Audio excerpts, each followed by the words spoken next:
Le premier des 10 commandements, c'est celui d'aimer le Seigneur ton Dieu de tout ton cœur, de toute ton âme et de toute ta force.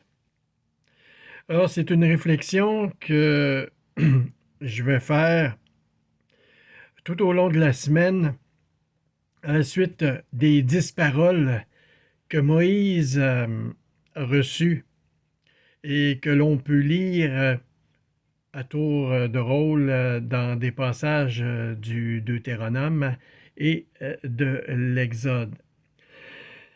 Les 10 paroles ont guidé le peuple d'Israël tout au long de leur cheminement ensuite, mais avec beaucoup de peine et de misère. Et même encore aujourd'hui, il n'est pas facile de mettre en pratique les 10 paroles, les 10 commandements. C'est ce que Dieu nous demande pour l'atteindre, pour vivre en lui, pour obtenir la bénédiction, une bénédiction qui est vraiment plus grande. Je veux vous amener aujourd'hui la réflexion avec Jésus-Christ, avec qui nous cheminons dans la nouvelle alliance. Lui n'est pas venu abroger la loi, mais il est venu l'améliorer. Il est venu nous l'enseigner, nous la montrer. Jésus n'était pas... il y en a qui le considèrent comme un révolutionnaire. C'est sûr que Jésus a amené quelque chose de nouveau, que le peuple ancien, les pharisiens, les sadducéens, les hommes de loi, ne considéraient pas. Jésus est venu amener ce vent nouveau et avec l'Esprit Saint, encore aujourd'hui, nous avons le vent en poupe pour observer, pour mettre en pratique ces commandements et c'est encore plus facile avec l'Esprit Saint. Avec Jésus nous a appris ce contact personnel avec Dieu.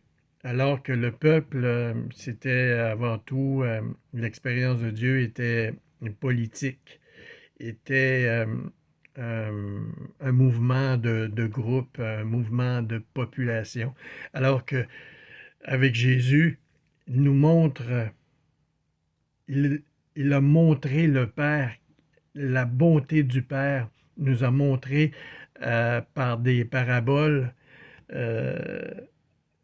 la réalité de Dieu, mais a parlé à la fin, et ça on le voit dans l'évangile de Jean. Jean va le démontrer un peu plus dans son évangile, que Jésus parle ouvertement des réalités divines pour la vie humaine.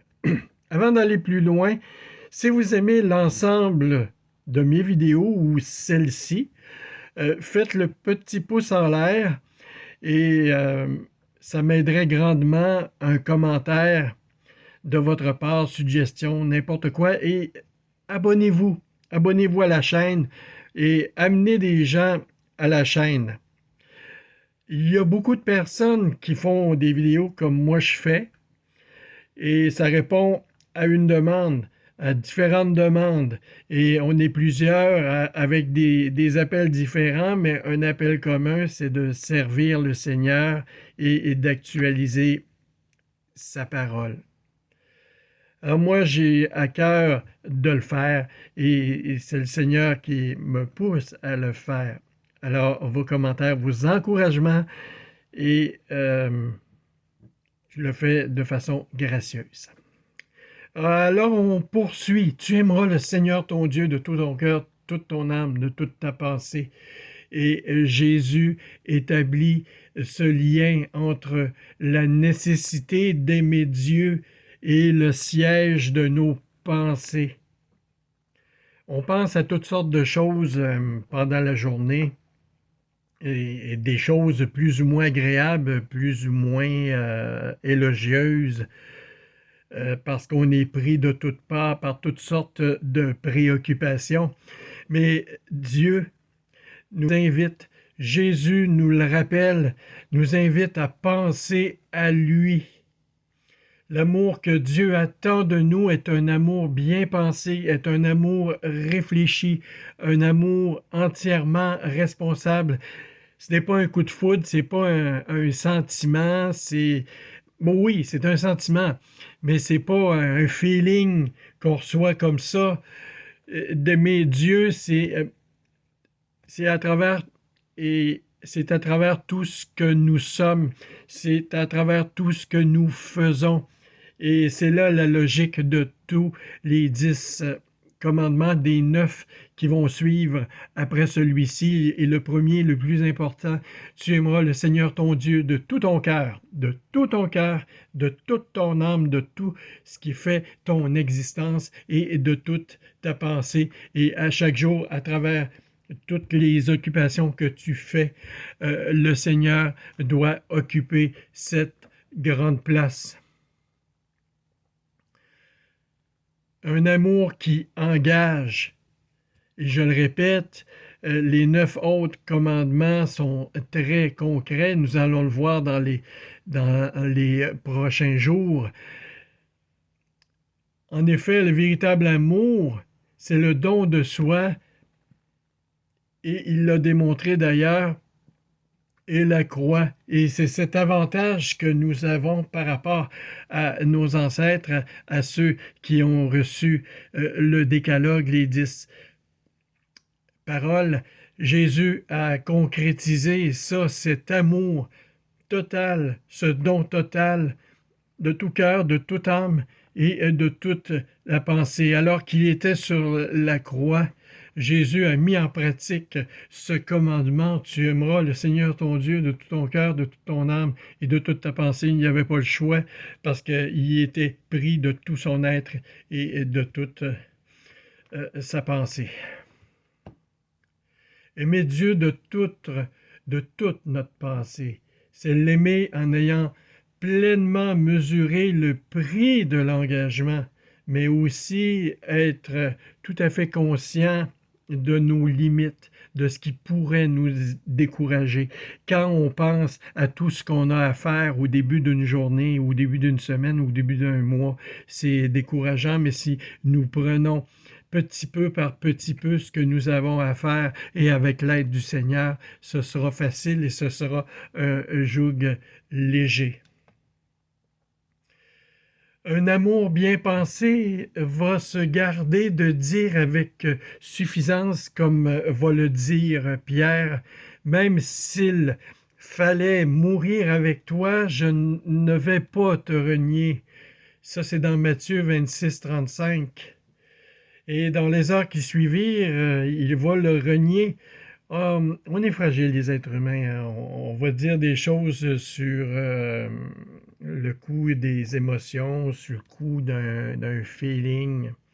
On va dire « Oh, je me sens appelé ». Mais c'est quoi se sentir appelé? C'est ce petit feeling-là qu'on a, dans la petite chaleur dans le cœur. Est-ce que on ressent souvent ça dans des sensations fortes, soit dans le sport, soit en rencontrant quelqu'un, ou on va vivre des événements dans le sport, dans le culturel, dans les spectacles, tout ça, dans les feelings. Mais aimer Dieu, l'avoir de tout son cœur, de tout son être, c'est pas un feeling. Puis d'être appelé au ministère, c'est pas un feeling non plus. Se sentir, il faut que ça dure. C'est ce dont Pierre témoigne ici. Ah, ben moi, je vais aller n'importe où avec toi, puis je suis prêt à mourir, puis puis ça dure pas. Il y a des gens que je connais qui papillonnent d'un groupe à l'autre, se sentant appelés, puis qui ne sont pas capables de se raccrocher à une foi vraiment pratique, dans une foi vraiment mature. Dieu nous appelle ici, de tout notre cœur, de toute notre âme, de toute notre force, de rester avec lui, peu importe ce qui va arriver. Jésus nous le rappelle à tous les jours. Jésus est plus proche de nous que notre Seigneur Dieu le Père. Pour plusieurs, on va être plus à l'aise de prier Jésus parce qu'il est plus proche de nous. Ça a été pour plusieurs d'entre nous le premier contact avec la foi quand on lisait les évangiles, quand on voyait les approches de Jésus avec les gens que lui, sa mission, c'était de dire au monde, d'enseigner. Les gens connaissaient Dieu, mais ils le connaissaient peut-être mal à travers tous ces aspects de règlement. Le décalogue au début, les 10 paroles que Moïse a amenées sur des tables de pierre, c'était assez strict, c'était assez sévère. Et pour pouvoir exercer ça, mettre ça en pratique dans la vie de tous les jours, il y avait des sous-règlements, puis il y avait des choses qui étaient, puis on y reviendra, hein? Mais aimer Dieu de tout son cœur, de toute son âme, de toute sa force, ça veut dire de faire des efforts pour... Et aujourd'hui, est-ce que ça nous demande des efforts d'aimer Dieu? Souvent, ce qui va arriver, c'est que quand ça va mal, on va y penser d'une autre façon. Est-ce que on va y penser avec la louange quand ça va pas bien, quand ça va tout croche, sur le coup des émotions? Alors, c'est pas évident, c'est pas facile. Aimer Dieu de toute notre pensée, c'est d'avoir notre esprit entièrement tourné vers lui. Pierre, c'est ce qui lui a fait défaut alors qu'il était en combat spirituel, qu'il fuyait pour préserver sa vie. Dans des moments troubles, il avait peur de se faire reconnaître. Il n'a pensé qu'à lui, n'a pas pensé à Dieu.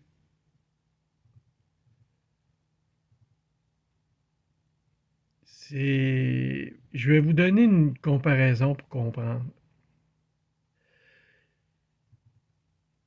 Quand on aime une personne, que ce soit votre fiancé, votre amour, votre épouse, quand vous l'avez rencontré, vous avez dû expérimenter toute la façon dont l'amour, dont l'intérêt est suscité. Suite à cette rencontre, on a hâte à la fois prochaine où on va la rencontrer. On va y penser tout le temps. On a hâte au prochain rendez-vous. Alors, en est-il de nous si nous avons hâte au prochain temps de prière, que ce soit au prochain temps de prière en groupe, en communauté, en église, au prochain cœur à cœur avec Dieu, tout seul dans sa chambre, à lire la parole de Dieu, à lire la Bible, à prier, à louer. Alors ça doit occuper notre pensée. C'est le premier commandement. Lorsque l'amour que nous avons pour Dieu remplit nos pensées, ça se traduit par cet engagement joyeux, par cette participation joyeuse à vie. Et encore plus vrai pour un appel au ministère, ça ne doit pas être juste une question de feeling, puis de dire « Ah, je me sens appelé, puis là, ça tarde, puis là, je ne le sais pas trop. » Ça doit toujours occuper votre pensée, mais pas dans l'engagement. Soyez engagés d'abord avec vous, avec Dieu, puis le reste viendra ensuite, et c'est Dieu qui appelle véritablement. Et penser à Dieu se fait à l'intérieur de vous, se fait à l'intérieur d'une communauté, d'un seul groupe, et pas dans le papillonnage. Qu'en pensez-vous de tout cela? Beaucoup d'entre vous et je vais le faire dans la prochaine vidéo. Rendez-vous jusqu'au bout du visionnement. Il y aura plus de surprises. Peut-être que je vous titille pas assez. Écoutez mes vidéos jusqu'au bout. On est dans une société, dans des réseaux sociaux, où on va voir des milliers de vidéos par jour.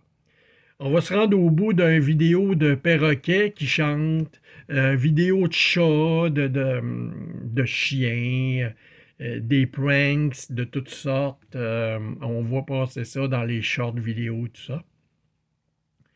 Mais pour ce qui est de la parole de Dieu, oui, il y a toutes sortes de monde qui prêchent un peu n'importe quoi, mais il y en a qui vont parler vraiment la vérité de la parole de Dieu.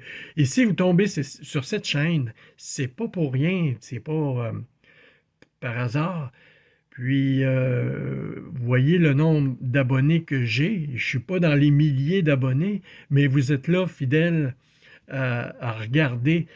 Et je suis conscient que même si vous ne commentez pas, vous êtes là et vous me voyez, vous avez votre opinion et vous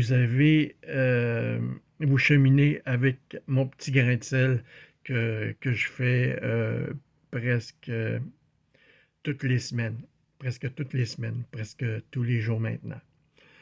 Alors que Dieu vous bénisse et vous garde avec ce premier commandement qui est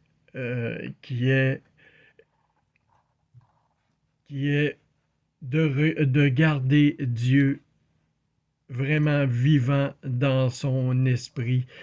Aimer Dieu de toute notre pensée, de toute notre force et de tout notre vouloir. Amen.